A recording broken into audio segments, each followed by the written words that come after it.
بسم اللہ الرحمن الرحیم۔ السلام علیکم، میں ہوں الفام چودھری۔ آپ دیکھ رہے ہیں میرا فیس بک پیج اور یوٹیوب چینل۔ پاکستان کی سیاست میں عام ترین ڈیولپمنٹس ہو رہی ہیں اور مسلسل ڈیولپمنٹ متوقع ہیں۔ ہر آنے والا دن پچھلے دن سے زیادہ عجیب تر ہوتا جا رہا ہے کیونکہ پاکستان کی صورتحال دن بدن بدل رہی ہے۔ اس حوالے سے ہمارے ساتھ موجود ہے صدیق جان صاحب۔ ان سے جانتے ہیں کہ پاکستان کی سیاست میں کون سا بوچھال آنے والا ہے اور کیا ڈیولپمنٹ متوقع ہے۔ صدیق جان صاحب سے بات کرتے ہیں، ہمارے ساتھ رہیے۔ آپ نے مبارک ثانی کیس کا قاضی فائزہ کا فیصلہ مان لیا تھا، اس کے لیے تو آپ نے پورے ملک کے اندر ایک کوہرام برپا کر دیا تھا۔ آپ نے اس فیصلے کو نہیں مانا تھا، بالآخر وہ فیصلہ آپ نے تبدیل کروایا تھا۔ آپ کہتے ہیں کہ جی پارلیمنٹ کی قانون سازی کے نتیجے میں ہمیں نشستیں مل رہی ہیں، تو پارلیمنٹ نے تو کئی ایسی قانون سازیاں کی جس کو آپ نے غیر اسلامی قرار دے کے آپ اس کے خلاف کھڑے ہو گئے تھے۔ تو کون سا اسلام، کون سا دین، کون سی شریعت آپ کو اجازت دیتی ہے کہ آپ لوٹی ہوئی مخصوص نشستیں جو امین الدین خان، محمد علی مظہر، حسن اظہر رضوی، ہاشم کاکڑ، علی باقر نجفی، عامر فاروق، مسرت ہلالی، شاہد بلال حسن اور انہوں نے ساروں نے جو دی ہیں، جو نعیم اختر افغان اور ان ساروں نے دیے، کون سا آپ کو دین اور شریعت اور اسلام آپ کو اجازت دیتے ہیں کہ آپ یہ نشستیں لے لیں؟ اور آپ نہ مولانا فضل الرحمان اس وقت مہنگائی کے اوپر اس طرح سے آڑے ہاتھوں لے رہے ہیں حکومت کو، نہ بدامنی کے اوپر، نہ ٹرمپ کو نامزد کرنے۔ اگر عمران خان نے ٹرمپ کو نامزد کیا تو نوبل پرائز کے لیے، تو آپ کو اندازہ ہے مولانا صاحب نے اس وقت پاکستان کے اندر کتنا کوہرام آگ لگا دی ہوتی پورے پاکستان کے اندر۔ ابراہیم ایکارڈ اسرائیل کو تسلیم کرنے کے اوپر مسلسل باتیں ہو رہی ہیں۔ اگر یہی بات عمران خان کے دور میں ہوتی تو آپ کو اندازہ ہے مولانا صاحب نے کیا کیا ہوتا؟ اس وقت پورے ملک کے اندر آگ لگا دی ہوتی مولانا فضل الرحمان صاحب نے۔ لیکن نہ وہ ابراہیم ایکارڈ کے اوپر بات کرتے ہیں، نہ اسرائیل کو تسلیم کرنے میں بات کرتے ہیں، نہ ٹرمپ کو نامزد کرنے کے اوپر بات کرتے ہیں، نہ اس وقت پاکستان کی حکومت جو جس طرح سے ٹرمپ کی جا کے جھولی میں بیٹھ گئی ہے نہ اس پہ بات کرتے ہیں۔ مولانا صاحب جو ہے وہ بات کر رہے ہیں تو کے پی کے میں تبدیلی کر رہے ہیں۔ بھائی کے پی کے میں فارم 45 کی اسمبلی ہے، عوام کی اسمبلی ہے۔ ہاں، اب عمران خان جب سمجھیں گے کہ علی امین گنڈا پور کو چینج کرنا ہے وہ چینج کر دیں گے، لیکن آپ بات کریں وہاں بلوچستان کی بات کریں۔ بلوچستان کے اندر جو حالات ہیں، کے پی کے اندر حکومت ایگزسٹ تو کرتی ہے، کے پی کے اندر حکومت لگی ہوئی تو ہے، بلوچستان میں تو آپ کو حکومت کی کسی ایک شہر میں ریٹ نظر نہیں آتی۔ کیوں؟ کیونکہ وہاں کا جو وزیر اعلیٰ ہے وہ اپنی سیٹ ہارا ہوا ہے، جیسے پنجاب کی وزیر اعلیٰ اپنی سیٹ ہاری ہوئی ہے۔ تو بلوچستان، اس پہ نیکسٹ ویڈیو میں بات بھی کریں گے، جو پی ٹی آئی کے اسیران کا جو بیان ہے اعجاز چودھری صاحب وغیرہ کا، اس میں بھی۔ تو لہٰذا یہ کچھ چیزیں تھیں۔ میں سمجھتا ہوں کہ کل عالیہ حمزہ صاحبہ کو نہیں بلایا گیا، یہ بہت غلط کیا گیا، عالیہ حمزہ صاحبہ کے حوالے سے سمجھ لیں۔ عالیہ حمزہ صاحبہ کے حوالے سے مسئلہ یہ ہے کہ پی ٹی آئی کی پوری لیڈرشپ ان کے حوالے سے انسیکیور ہے۔ جس طرح سے عمران خان صاحب نے ان کو ذمہ داری دی، اس ذمہ داری کے بعد انہوں نے جس طرح سے ایکٹیویٹیز کی، جس طرح سے پنجاب کو موبلائز کیا، اس کے بعد یہ سارے ان سے جیلس ہونے لگے۔ اچھا، کچھ جائزے بھی ان کی شکایات ہو سکتی ہیں کہ فلاں چیز کے اوپر ہم سے کنسلٹ نہیں کیا، فلاں چیز ان کو بھی کنسلٹ ہر چیز پہ کرنا چاہیے۔ مجھے آپ کیونکہ پی ٹی آئی کی انٹرنل پولیٹکس کا نہیں پتا، تنظیمی پولیٹکس کا، کہ کس طرح سے چل رہی ہیں چیزیں اس پوائنٹ کے اوپر، یہ اپوائنٹمنٹس کے اوپر ہیں ان کے اوپر، تو علی حمزہ صاحبہ کو پوچھنا چاہیے اگر وہ پوچھتی ہیں تو۔ اور ان کو بھی انسیکیور نہیں ہونا چاہیے۔ یہ سب کا کاز جب ایک ہے تو ان کو تو خوش ہونا چاہیے کہ پنجاب میں انہوں نے بڑی ایکٹیویٹیز کر لی ہیں، لیکن میں نے جو چیز دیکھی ہے پنجاب مرکزی قیادت پی ٹی آئی کی، وہ انسیکیور ہے علی حمزہ سے، ان کو شکایات ہیں علی حمزہ سے، اس لیے شاید علی حمزہ صاحبہ کو بلایا بھی نہیں گیا، ان کو بلایا جانا چاہیے تھا۔ باقی میں نے بتایا ہے کہ وہ بتایا اس لیے نہیں گیا، استقبال جگہ جگہ پہ اس لیے نہیں کروایا گیا کیونکہ یہ میٹنگ کے لیے جا رہے تھے، یہ تحریک کے لیے نہیں جا رہے تھے۔ میں نے کچھ پوائنٹس لکھے تھے، میں ان کو دوبارہ دیکھ لوں کہ کوئی پوائنٹ جو ہے وہ رہ نہ گیا ہو۔ میں نے آپ کو بتا دیا کہ علی امین کی اس ایکٹیویٹی کا میرے نظر میں مرزا آفریدی کی نامزدگی سے کوئی تعلق نہیں ہے، اور اگر یہ تھا تو کیا بیسٹر گوہر، سلمان اکرم راجہ، ملک احمد خان بھچر، یہ سارے ان کے ہاتھوں استعمال ہو گئے؟ مطلب اچھا پھر چلیں یہ سارے بھی استعمال ہو گئے، ساری قیادت استعمال ہو گئی علی امین گنڈا پور کے ہاتھوں، تو عمران خان کی بہنیں کیا کر رہی ہیں؟ بھائی بہنیں آئیں نا، کہیں نا کہ یہ سارا جو ہے وہ ڈرامہ ہوا ہے، غلط ہوا ہے، یہ اسٹیبلشمنٹ کے کہنے پر ہوا ہے، یہ مریم کی اجازت سے ہوا ہے، ہم اس سارے کو ڈس آن کرتی ہیں اور ہم جا کے بھائی کو بتائیں گی۔ تو بھائی اب وہ منگل کو جب ملاقات ہوگی تو وہ ظاہر ہے بہت ساری چیزیں جا کے بتائیں گی عمران خان صاحب کو، اور خاص طور پہ مرزا آفریدی صاحب والی، تو اس پہ موقف عمران خان صاحب کا آ جائے گا۔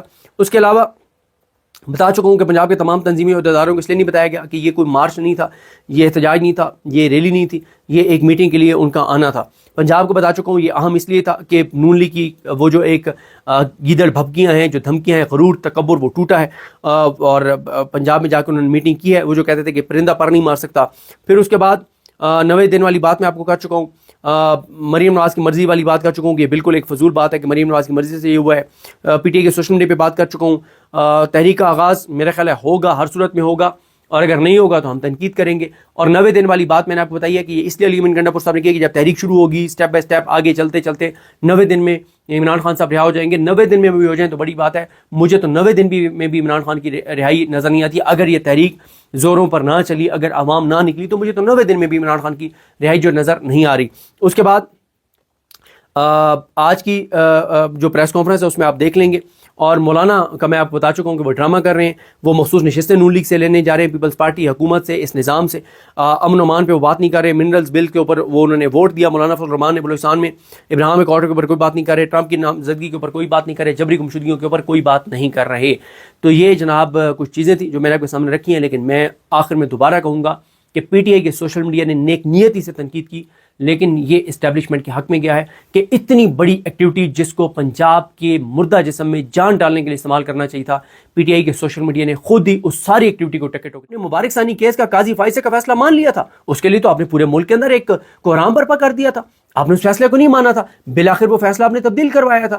آپ کہتے ہیں کہ جی پارلیمنٹ کی قانون سازی کے نتیجے میں ہمیں نشستیں مل رہی ہیں. تو پارلیمنٹ نے تو کئی ایسی قانون سازیاں کی جس کو آپ نے غیر اسلامی قرار دے کے آپ اس کے خلاف کھڑے ہو گئے تھے. تو کون سا اسلام, کون سا دین, کون سی شریعت آپ کو اجازت دیتی ہے کہ آپ لوٹی ہوئی مخصوص نشستیں جو امین الدین خان, محمد علی مظہر, حسن اظہر رضوی, ہاشم کاکڑ, علی باقر نجفی, عامر فاروق, مسرت ہلالی, شاہد بلال حسن اور انہوں نے ساروں نے جو دی ہیں, جو نعیم اختر افغان اور ان ساروں نے دیے, کون سا آپ کو دین اور شریعت اور اسلام آپ کو اجازت دیتے ہیں کہ آپ یہ نشستیں لے لیں؟ اور آپ نہ مولانا فضل الرحمان اس وقت مہنگائی کے اوپر اس طرح سے آڑے ہاتھوں لے رہے ہیں حکومت کو, نہ بدامنی کے اوپر, نہ ٹرمپ کو نامزد کرنے. اگر عمران خان نے ٹرمپ کو نامزد کیا تو نوبل پرائز کے لیے, تو آپ کو اندازہ ہے مولانا صاحب نے اس وقت پاکستان کے اندر کتنا کوہرام آگ لگا دی ہوتی پورے پاکستان کے اندر. ابراہیم ایکارڈ اسرائیل کو تسلیم کرنے کے اوپر مسلسل باتیں ہو رہی ہیں. اگر یہی بات عمران خان کے دور میں ہوتی تو آپ کو اندازہ ہے مولانا صاحب نے کیا کیا ہوتا. اس وقت پورے ملک کے اندر آگ لگا دی ہوتی مولانا فضل الرحمان صاحب نے. لیکن نہ وہ ابراہیم ایکارڈ کے اوپر بات کرتے ہیں, نہ اسرائیل کو تسلیم کرنے میں بات کرتے ہیں, نہ ٹرمپ کو نامزد کرنے کے اوپر بات کرتے ہیں, نہ اس وقت پاکستان کی حکومت جو جس طرح سے ٹرمپ کی جا کے جھولی میں بیٹھ گئی ہے, نہ اس پہ بات کرتے ہیں. مولانا صاحب جو ہے وہ بات کر رہے ہیں تو کے پی کے میں تبدیلی کر رہے ہیں. بھائی کے پی کے میں فارم 45 کی اسمبلی ہے, عوام کی اسمبلی ہے. ہاں عمران خان جب سمجھیں گے کہ علی امین گنڈا کو چینج کرنا ہے وہ چینج کر دیں گے. لیکن آپ بات کریں وہاں بلوچستان کی بات کریں. بلوچستان کے اندر جو حالات ہیں, کے پی کے اندر حکومت ایگزسٹ تو کرتی ہے, کے پی کے اندر حکومت لگی ہوئی تو ہے. بلوچستان میں تو آپ کو حکومت کی کسی ایک شہر میں ریٹ نظر نہیں آتی. کیوں؟ کیونکہ وہاں کا جو وزیر اعلیٰ ہے وہ اپنی سیٹ ہارا ہوا ہے, جیسے پنجاب کی وزیر اعلیٰ اپنی سیٹ ہاری ہوئی ہے. تو بلوچستان اس پہ نیکسٹ ویڈیو میں بات بھی کریں گے, جو پی ٹی آئی کے اسیران کا جو بیان آیا اعجاز چودھری صاحب وغیرہ کا, اس میں بھی. تو لہٰذا یہ کچھ چیزیں تھیں. میں سمجھتا ہوں کہ کل ایک عالیہ حمزہ صاحبہ کو نہیں بلایا گیا, یہ بہت غلط کیا گیا, یہ بہت غلط کیا گیا. عالیہ حمزہ صاحبہ کے حوالے سے سمجھ لیں, عالیہ حمزہ صاحبہ کے حوالے سے مسئلہ یہ ہے کہ پی ٹی آئی کی پوری لیڈرشپ ان کے حوالے سے ان کے حوالے سے انسیکیور ہے.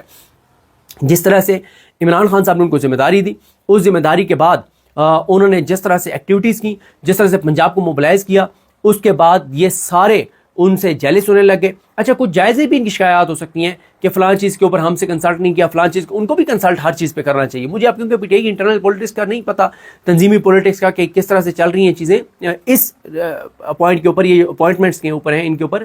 تو علی حمزہ صاحبہ کو پوچھنا چاہیے اگر وہ پوچھتی ہیں تو. جی بالکل, جس طرح سے آپ نے سنا کہ صدیق جان صاحب نے پاکستان کی سیاسی ڈیولپمنٹ کے حوالے سے اہم ترین حقائق ہمارے سامنے رکھے اور بتایا کہ اس وقت کون سی کمپرومائزڈ قیادت ہے جو عمران خان صاحب کی پیڑ میں جھولا گھوم رہی ہے, اور پاکستان کی دیگر سیاسی جماعتوں کا اس وقت سیاست کے اندر کیا کردار ہے. اب تک کے لیے اتنا ہی. اپنے میزبان کو اجازت دیجیے. پاکستان زندہ باد.